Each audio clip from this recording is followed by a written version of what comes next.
You can start playing the video. Right.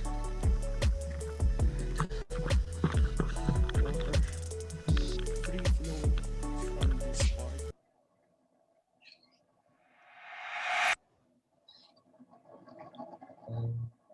So just a quick video before we start the presentation about Oman.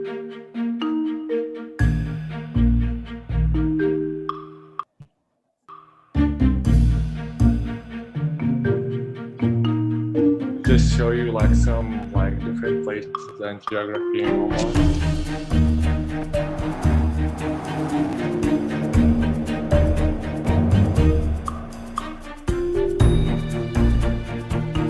See the camel running.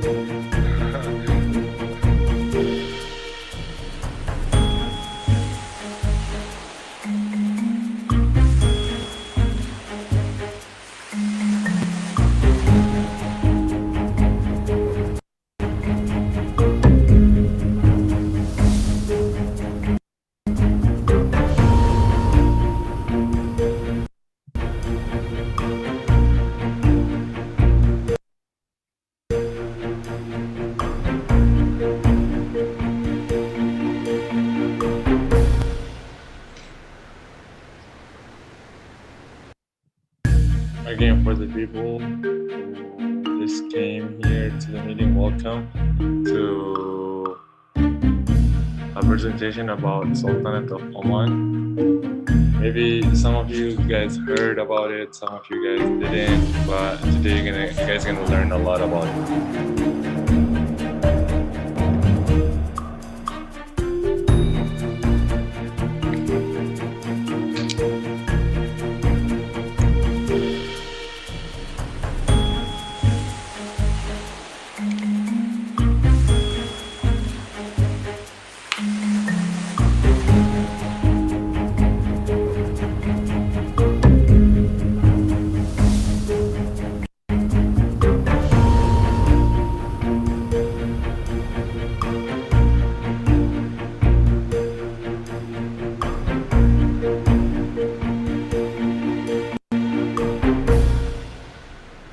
All right, welcome everyone.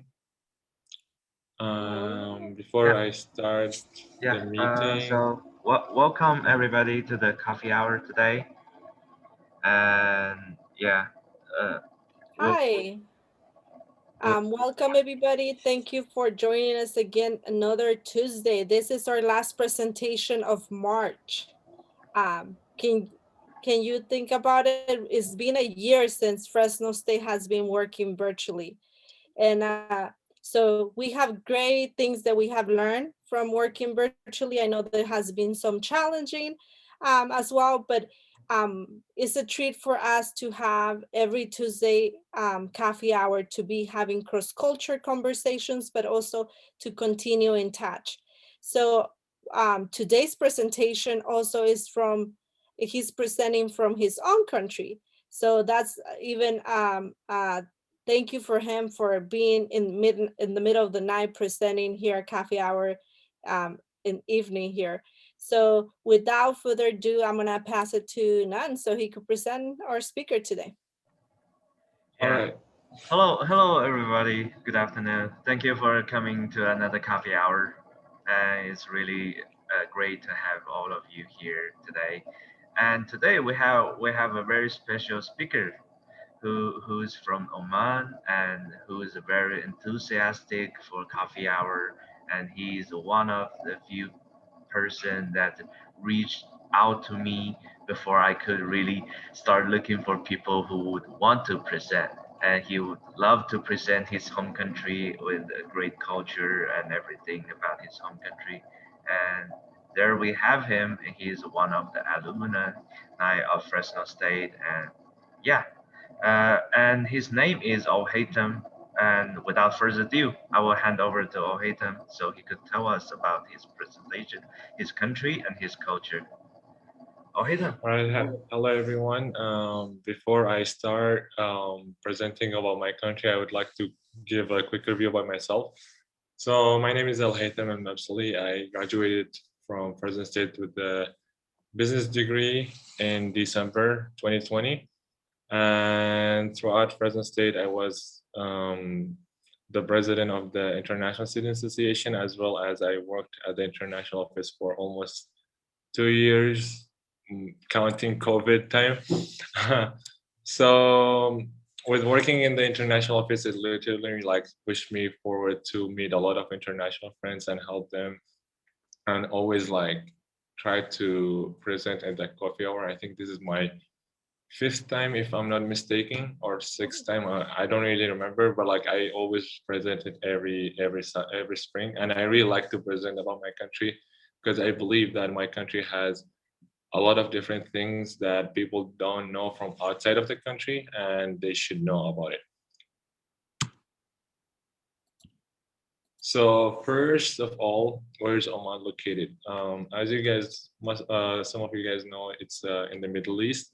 So it's in the middle of the world. I would say, like not in the middle, but like in the middle to the right. Like in, it's the farthest east of the Middle East. And if you go like zoom in, it's next to Yemen, United Emirates, and Saudi Arabia, and also Iran from the top. So the Omani flag is white and red and green, and the white represent the peace, which Oman is known for. It's the most peaceful country in the Middle East. We didn't have wars for almost like more than 300 years. And the red represent the blood that was consumed during the wars in the past. And also the green represent the nature of Oman. So I will go about the history of Oman. It started with the it didn't start with the Nabhani, but it started before then. But like we didn't write about it before then. But in the 1154 to the 1478, it was ruled by the Nabhani royal family, and then after that, the Portuguese Empire came into Oman, and they have their fort and castles until now, still in Muscat, the city that I live in. And after the Portuguese got out, the Persian came in, and then also they were trying to control and rule Oman. So there was a person, his name is Ahmed bin Said, and in 1749 he kicked the Persians out of the country, and he wants to have an independent country. So he ruled the country, and then from then until now, the royal family has been the same. So the current Sultan, his roots goes to Ahmed bin Said. And during that time, the Britain Empire came in, and they were trying to help, and they were like in the friendship with Oman. So they were like protecting Oman instead of like kind of like overthrowing or like controlling it like without the benefit of Oman. And the most known Sultan in Oman has passed last year. His name is Qaboos bin Said. He had ruled for 50 years, since 1970 until 2020. He's the most known because he developed the country from nothing to a lot of things, to like no rich country, but like a normal or up, no, above normal and average. And now the ruler of Oman, his name is Haytham. It's like same name as mine. His name is Haytham bin Tariq, and he has been ruling for a year and 2 months currently. So Oman in Africa, we'll go about the history about in Oman and Africa. So if as you see here in the map, Oman, the Omani Empire, it used to be called the Omani Empire, and it used to be from Iran now until all the way to Zanzibar, which is Tanzania now. So they used to import from Africa like ivory, camphor, spices from Africa, and also slaves, like because like culture in the past used to use slaves, and also they used to export to Africa the fragrances, which is the most known thing of exporting in Oman: coconuts, dates, limes, a lot of like fruits and vegetables. And as you see here, like these are ships are located in Zanzibar, and they were built by the Omanis because there used to be two capital cities of Oman. The main capital city is Muscat, and then the second capital city is Zanzibar. And in 1964, which is 50 or like 60 years ago, there was, it's called the Zanzibar Revolution. So it was controlled by the French and the Britain power. There were like so many complicated things, and then there were just a lot of Omanis, more than 20,000 to 30,000 people were killed on that war, and it was like only 2 or 3 days war. So that's why like they were like in a really like huge grave in here. So Al Busaidi family tree, as I said, like Ahmed bin Said has started, and then from Ahmed bin Said there was Sultan, and then from Sultan there was Said, and then from Said it comes all the way to here, Turkey, and then from Turkey Faisal, Timur, Said, and Qaboos, which is the last president, and then from here it comes to Haytham, who is the current president. On the other side, I think they were like, yeah, it's here. So if you see here, like Turkey and then like 20, and this is the last Sultan in Zanzibar in 1964. He was overthrown by the British Empire, and then like there were like some um, people from there were ruling, and he's now located. He's living in Oman. He returned to Oman this year, which is a really interesting thing. So we welcomed him as like a former Sultan from Zanzibar. So the current Sultan, his name is Haytham bin Tariq Al Said, and he has the absolute monarchy rule. So it's kind of same as like the kingdom king. He's not like a president who. So anything he say, like it has to be done, basically. But like he's a really good man. Like he doesn't use it like for himself. And he was born in October 13, 1945. He's 66 years old. And the first lady, her name is Ahad Al Said, and it's his wife. So Qaboos bin Said, I want to talk about him a little bit because he was one of the most famous rulers in the Middle East, and he was one of the most important ones because he always made the peace between the countries that were fighting.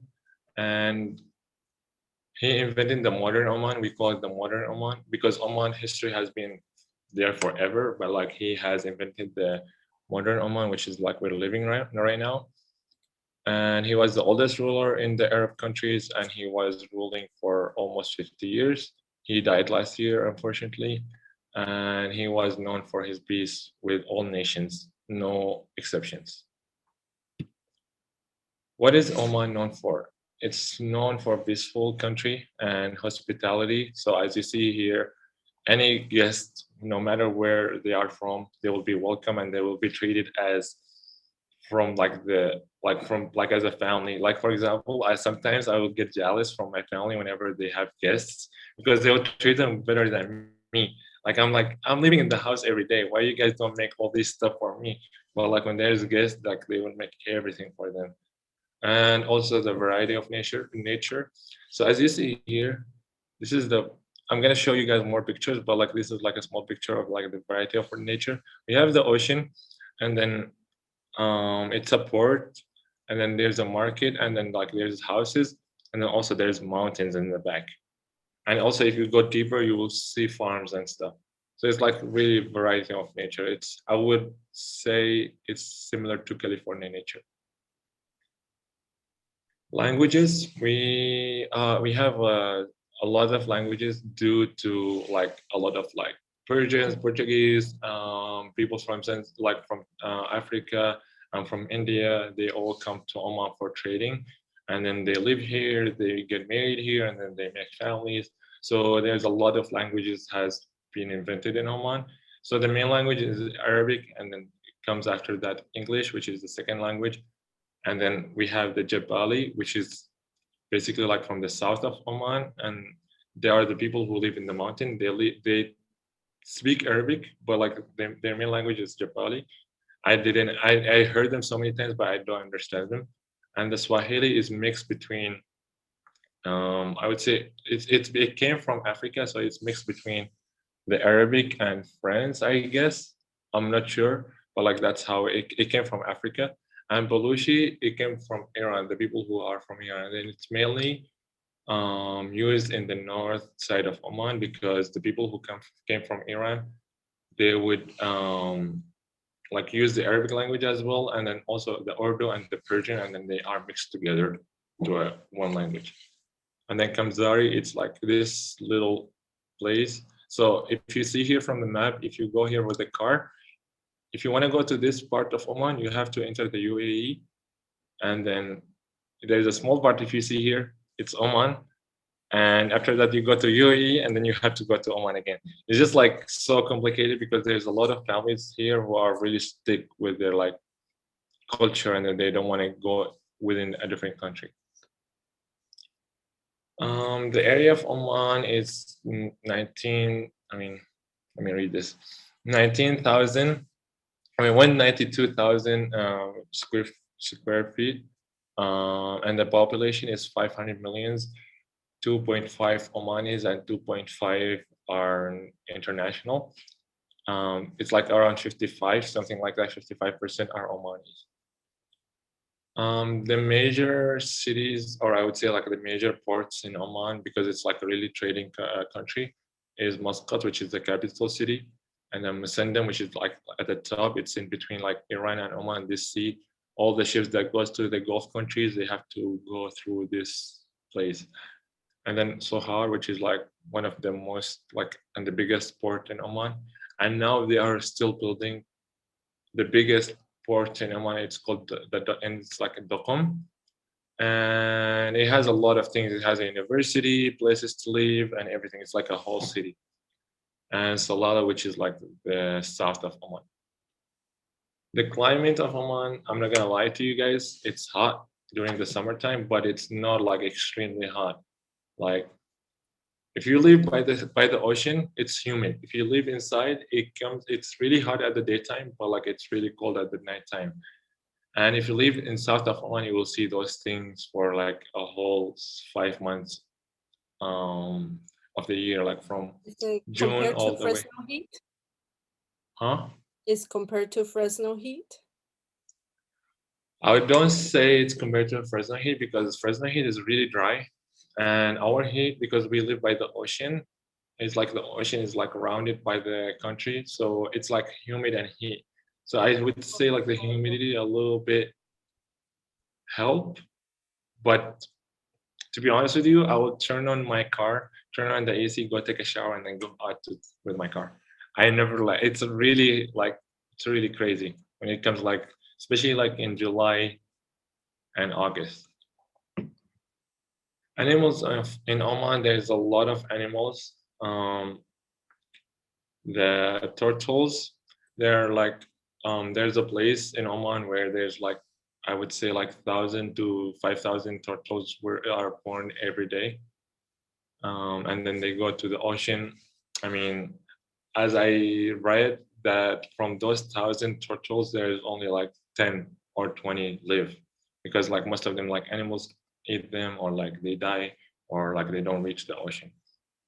And we have like something similar to, I don't know what is it called in English to be honest, but like it's there. It's like an Arabic version of like I would say like it's we call it like an Arabic tiger.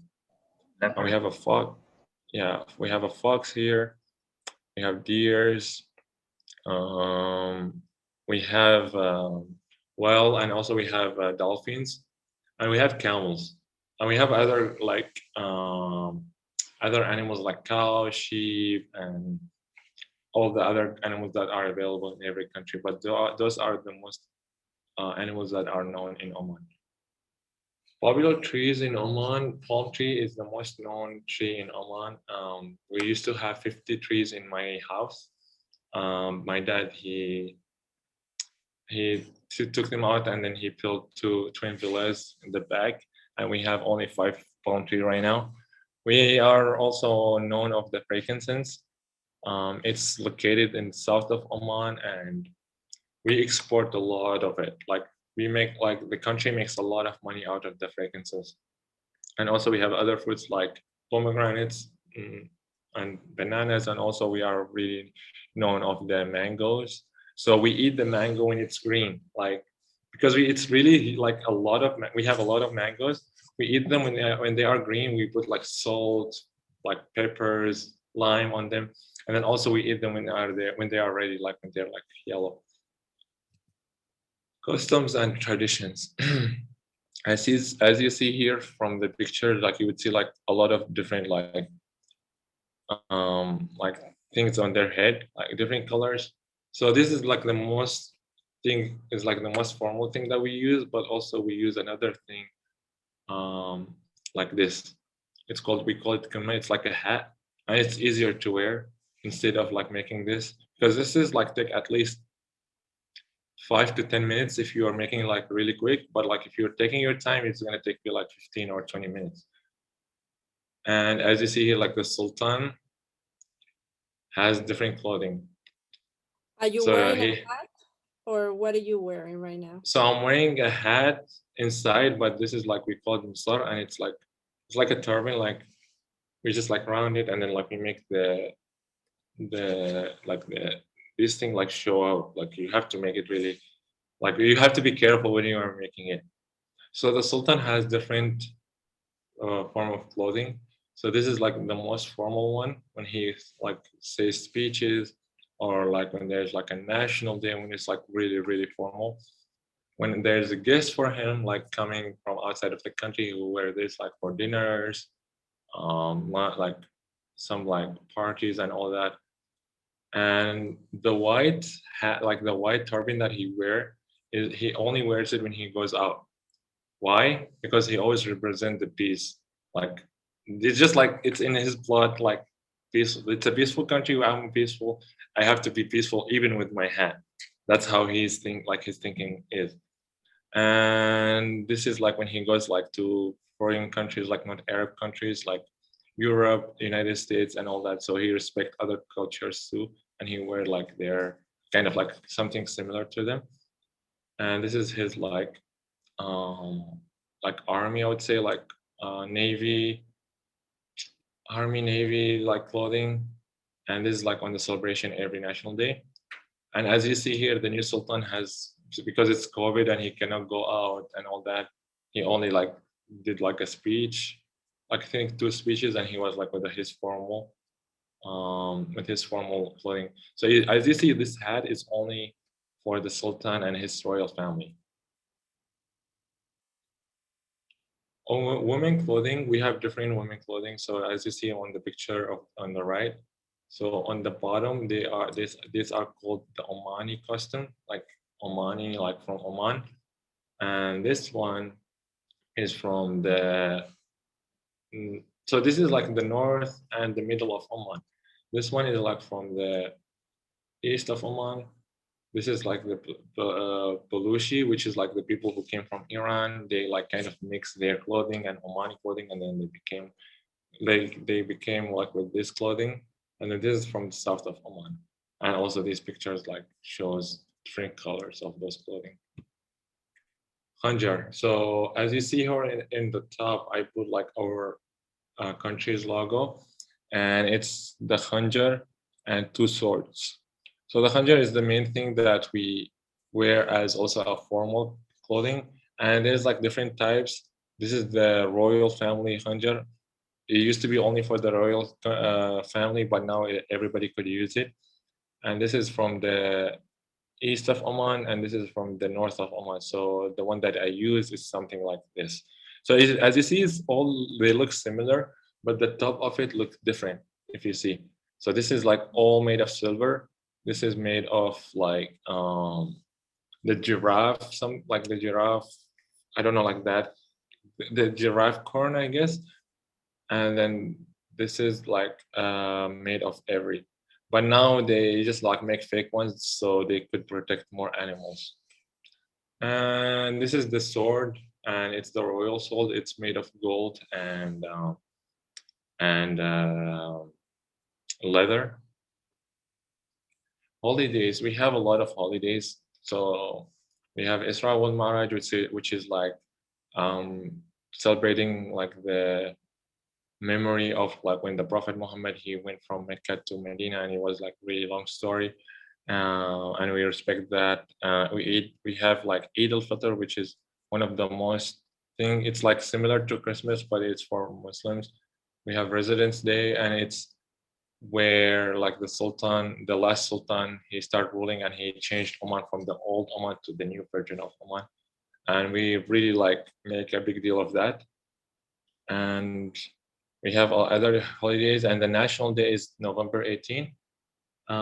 It's the birthday of the old Sultan. So as an appreciation for him, we celebrate our national day by his birthday.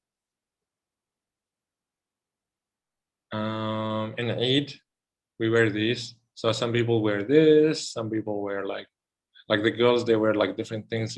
They don't have to stick with one thing. So there's a lot of variety of clothing, but every single clothing here. So let me compare between the guy and the girl. The guy, this this dress we call it dishdasha, and it costs between 20 to 40 $40, and it's customized. This dress, the woman that is wearing, is cost around $1,000 to $2,000. That's how you compare women to women clothing in here. And then women still like say like, oh, we are not satisfied. We have to go and buy clothing. Okay, food we eat in Oman. So the most known thing that every single house in Oman they make is called shua. It's basically meat, any kind of meat, but we prefer like a hard meat like cow or like sheep, so it doesn't get like destroyed. So we make like a bag of made of palm leaves, and then we fire a pit, and then we put the meat inside with the spices.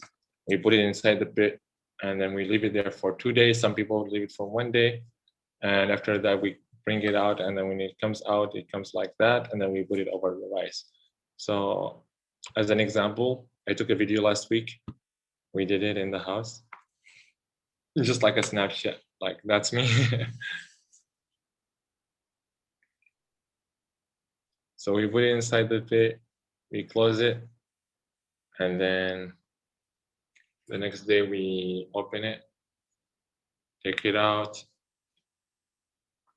and then get the meat outside, and then put it over the rice as you see here. And I mean, the picture doesn't really show, but like it tastes really, really good. Let me see. Omani bread. Oman is known of like the Omani bread, and there's other countries in the Middle East they make it, especially like the Gulf countries, and they still call it Omani bread because it came from Oman, and it's really like thick and it has large circle shape, and it's made with hand, and it's really crisp, and sometimes it comes like really crispy and thin. My mom made one today. I was gonna take a video, but I had to go to like finish some work, but I couldn't take the video. But like it's one of the things that you will find in every single house in Oman. Other thing is called Meeshack, and it's basically the same idea as kebab. I think only the spice is different.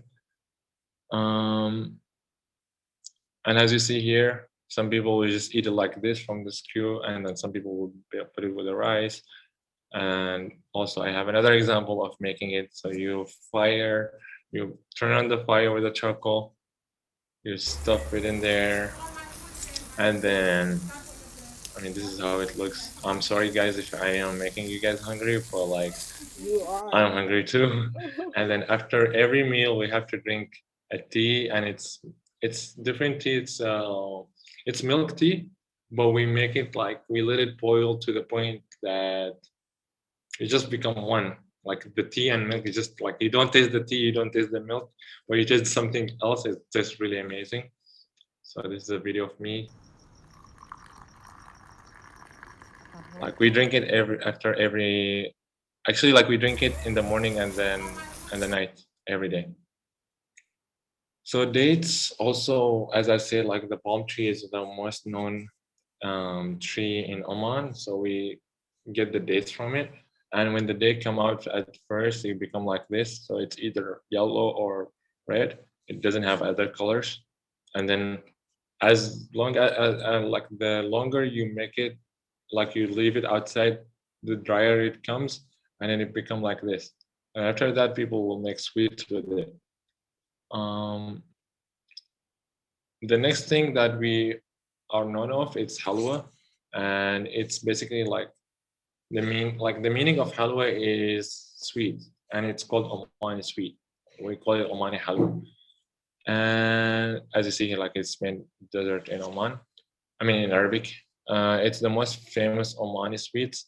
So if we have guests, we have to give them this. Even though, like, if my uncle is visiting us or something, I have to go to the store and buy something like this.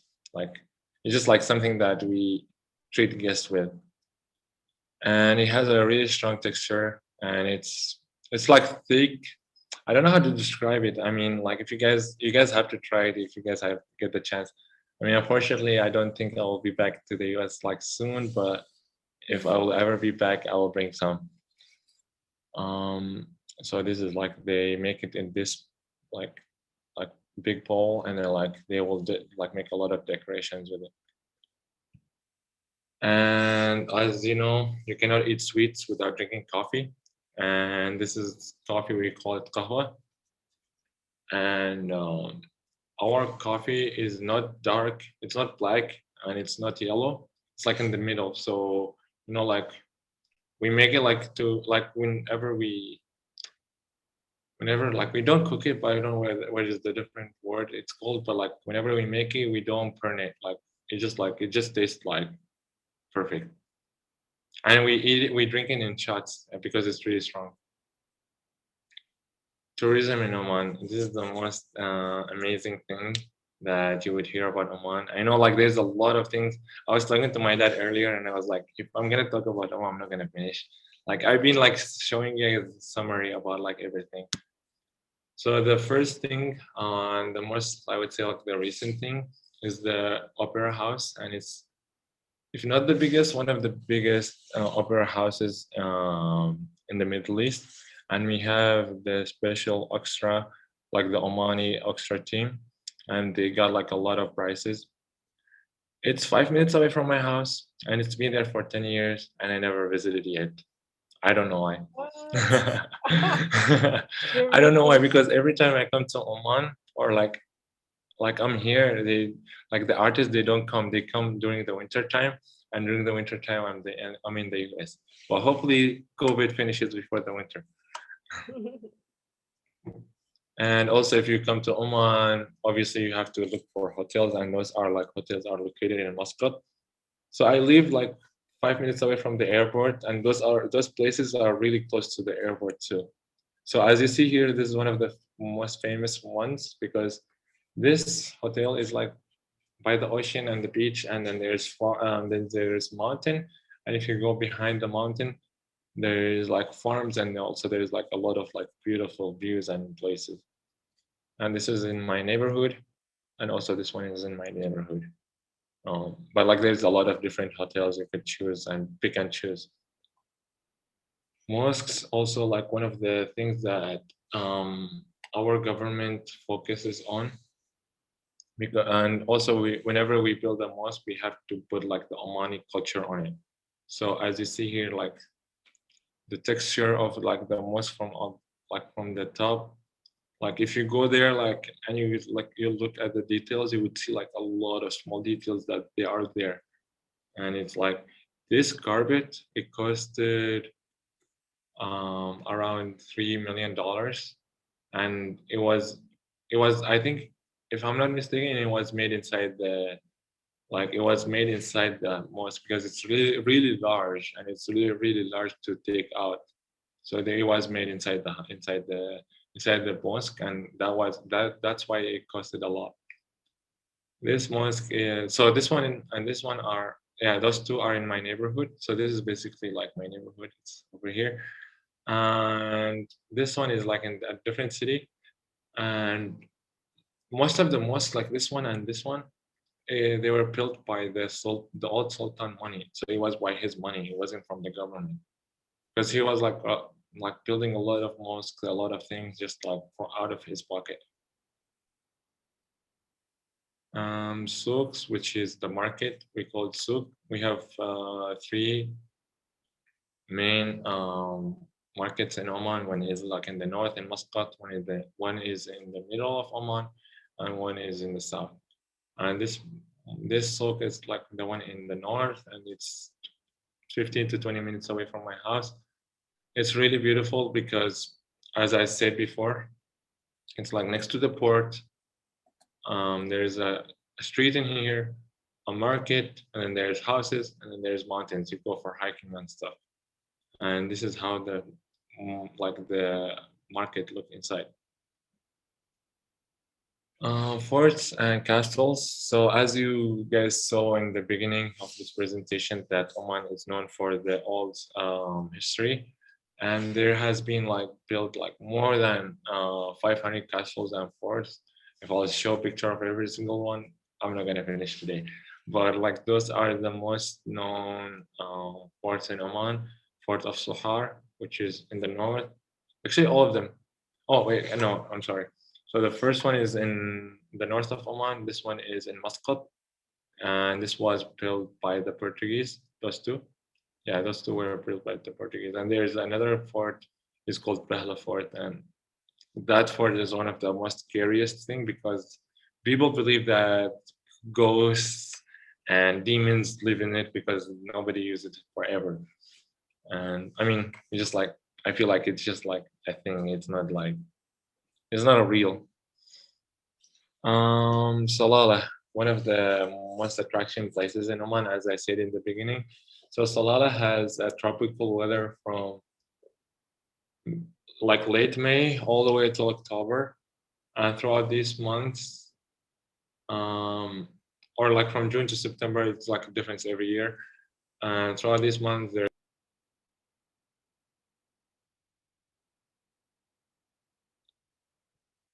Oh, okay. Can you guys hear me now? Yes. Yes, yes. Okay, so there's the fruit, the water, and then also you could go kayaking, jet skis. It's just beautiful. Like it's just like a beautiful nature. Like you don't feel like you are in Oman or in the Middle East, to be honest. And also those are some places that you could visit whenever you come to Oman.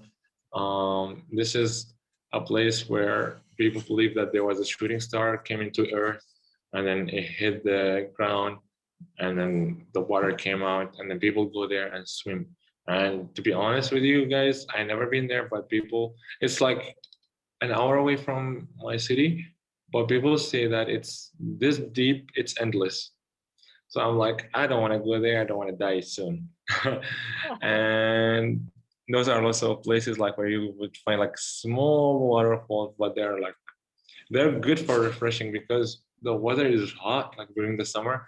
And if you go to those places, the water is cold, and it's really good to like swim inside. And this place is called um, the Demons or the Devil Cave, and it's vertical cave. So as you see, the sun is coming from the top, and like you cannot go with your feet. You have to, like you see here, like you have to climb it, or either one time one of the guy, like one of the most famous people who climb and then have like a free jumps and stuff. His name is Felix, I think. He jumped from here with a parachute. So it's like really, really like huge and far away, like to the bottom. And if you go there and you don't have the stuff, say goodbye to yourself. Um, so I would say thank you for everyone for listening. And I also want to give a big thank for the coffee hour coordinator for giving me the chance, and Marcella too. And also I want to give another thank and also a huge thank for the international office, because I'm not gonna lie, I miss working there. I miss the environment and I miss everything there. Before I close, I just want to show you guys a video, if I think I have a time, about Oman, and it's just 6 minutes video, and it's just gonna show you like the 10 tourist attraction in Oman. Yeah, before I start the video, I just want to say thank you everyone for listening. And after the video, if you guys have any questions, I will be answering. Oman is an exotic destination, filled with incredible attractions and cities. The capital of Muscat is by far the most popular destination. But it only contains a small part of what makes Oman great. If you're thrilled by desert landscapes, incredible mountain ranges, and warm beaches throughout the year, then make Oman the next destination on your travel bucket list. This is 10 natural attractions in Oman that you must visit.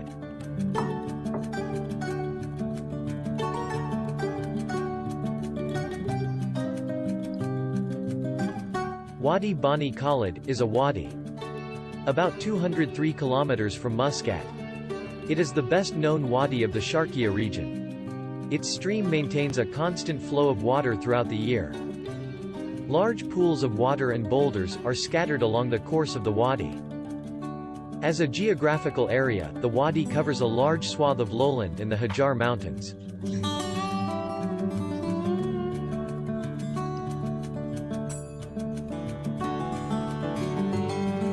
Located in Musandam Peninsula. One of the must-do activities in Musandam is the fjords ride on a traditional Omani boat. The traditional boats used for the fjords ride are comfortable and equipped with traditional Arab cushions. There are several dolphin families living in the fjords of Musandam.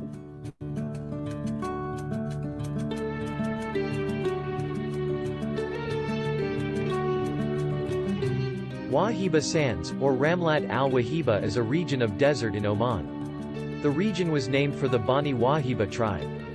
An overnight stay here offers an easy way to experience the primal power of the desert, from the comfort of Lux camps. The sands are an important piece of the puzzle that is Oman. It's an especially good place for a family adventure.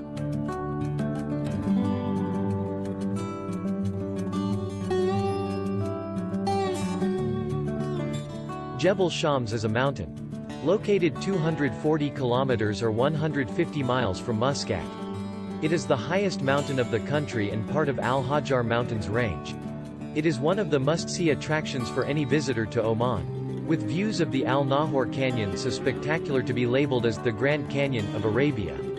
As well as its mild climate, exciting trekking paths and off-road adventures it offers.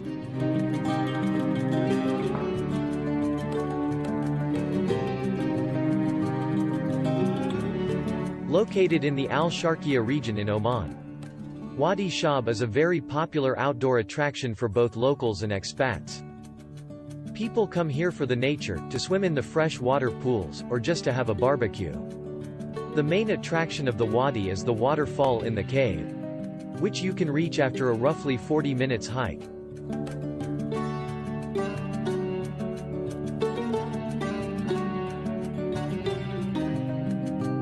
Jebel Akhtar, meaning the Green Mountain, is part of the Al-Hajar Mountains range in Ad-Daw Khilia Governorate of Oman. It is one of Oman's most spectacular areas. Though mostly desert like much of Oman, the high elevation earns this bit of Oman some annual rain that keeps it moist enough to support agriculture. Pomegranates, walnuts, apricots, black grapes and peaches all grow here.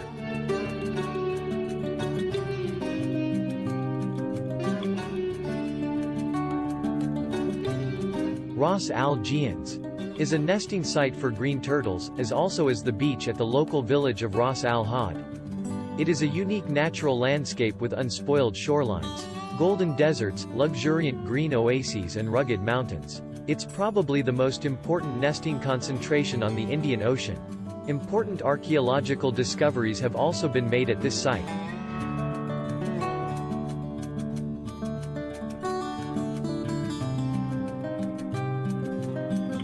Bhima Sinkhole is a water-filled depression, structurally a sinkhole, in the limestone of eastern Muscat Governorate. A lake of turquoise waters, it is 50 meters by 70 meters wide and approximately 20 meters deep. It is only about 600 meters away from the sea. It has recently become a very popular destination for visitors, and many come here to see the unique formation. To have a swim in the water. Video, and you got the link in the chat box, so we could have enough time in case we have questions and start conversation with the audience. Yeah. Yeah. So just thank you for waking up at 3 a.m. in the morning and being with us from all the way across the world. So I have a question for you. I'm curious, what are you doing right now in Oman after graduate from Fresno State? So currently I'm doing like something that I really love, which is baking, and I sell those like cakes and cookies. And also like I made a brand like recently 2 days ago, and I'm running like a small business right now, like in the house. And then my plan, like by the end of the year, to start either a coffee shop or a bakery or both. But also current at the meantime, I'm also looking for jobs in the supply chain and logistics. So I want to do both during this time. Great. Well, good Yeah. luck with your business. I know that you're very talented and you're gonna do great. Thank Any you. other questions? Alhaitham, could you end screen and share screen so that we can see more people? Oh yeah. Yeah, 1 second. Wait. How to stop? Okay, here we go. I miss you, Alhaitham. I miss you too, Dr. You, Lam.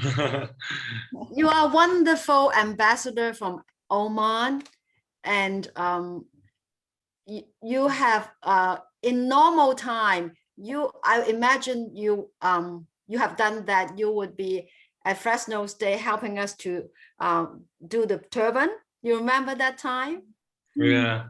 Yeah, when you show us the coffee maker and all that, and it is wonderful to have a friend from Oman, not just hearing about the culture. Yeah, Yeah, thank you, Dr. Lam. I echo Dr. Lam's comment. I have seen at Highton all your presentations during the coffee hours, your presentations at the international cultural night. So much beautiful, your culture, and how beautiful ambassador you are of your heritage. So thank you very much for sharing that with us. And my question is, how are you doing there with the pandemic? What public health measures are being taken over there? I think everything is under control because most of my family members had got COVID. I got COVID in the US, and now everybody's just getting the vaccine right now. I mean, now it's for the older people, but here in my country, like the government, they are really enforcing like wearing masks, social distancing, and all that. Thank you. Thank you so much. Was great. And I really throughout your presentation, I really looked at a lot of elements that you presented, the geographical variations. I really like the place a lot. Now you just made me wanted to go to Oman for a vacation once everything's over. Yeah, you guys are more than welcome. I think Dr. Lam came here like last year or the year before, and the girl that she met here, I met like recently last month, and this girl is also alumni at Fresno State, and she was Dr. Lam's student, I guess. So yeah, I mean, I want to make the Fresno community here. I brought like all the people, like the friends who graduated from Fresno State, also the friends who are studying online from here, and we might go for a barbecue next week. So yeah. Please send me pictures of the alumni. Just Okay. so you guys, if you go to Oman, you have understand that there are a lot of Fresno State alumni. Yeah, From like many years ago and also recently, because recently we have quite a few Oman students. So Fresno State will be very famous in Oman. yeah, I mean, like we are planning to, like me and Athena, like the girl, we were thinking of making a group chat and then like have like maybe like a club or something, and then we gather every month. And so also we help each other with like business, like with job searches and like anything basically, like you know. That's great. Keeping the bulldog spirit in your host country. That's great. Yeah. And I got one more question. Since uh, how should I put it? Like you guys are mostly wearing white colors, right? So is there any technique for you to maintain the whiteness of clothes? So basically, I'm just gonna make it basic. So now I'm wearing white. I wasn't wearing white earlier. I'm wear white because this is formal, and the hat is also formal. But in the daily time, regular time, you just like you don't have to wear this turban, but like you have to like you just wear the hat, or also you could go like with just like your hair, and like this the shirasha with any color. If you want to go out also with a shirt and short or jeans, anything. It's just like whatever you like, to be honest, and how you see yourself with people. All right. Thank you. Thank you. Mhm. Okay, any other comments or questions? Okay, how about picture before people? So I will Photo give you a time. few seconds to open your camera to take a picture, and I'm gonna take two, so keep your smile. I'll give you a chance to open your, okay, let's see, okay. I'm gonna take a picture too. Okay, I will send it to as well and post it on our social media, okay? So keep the big smile. One more. One more, don't move. I love Jamie family, the whole picture. Thank you, Jamie, for bringing the boys as well to the group picture. We could continue with the conversation. Nico, I miss your voice, Jamie. Say something, Jamie. Say something, Jamie. Sorry, everybody wanted to be held, so I was.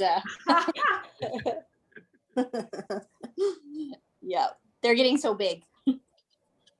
And now, Hatham, you always hold a very special place in our hearts and in our Thank you. office. Thank you. I really miss working there and then like meeting new students, helping them, like they helping me, all that, learning new languages. Just like it's just fun to work at the international office. Like if anybody who is student here and you guys want to work in the future, just go to the international office. Don't go to any place else. The good thing is that we're recording so that we could use that as a commercial for the international office. I mean, I'm sorry, Marcella. I know that you are in the study abroad club. Study abroad office. I didn't work there, so I don't really know. But like No from my worries, we're experience in the part of the same international office, family. yeah. All right. Well, I know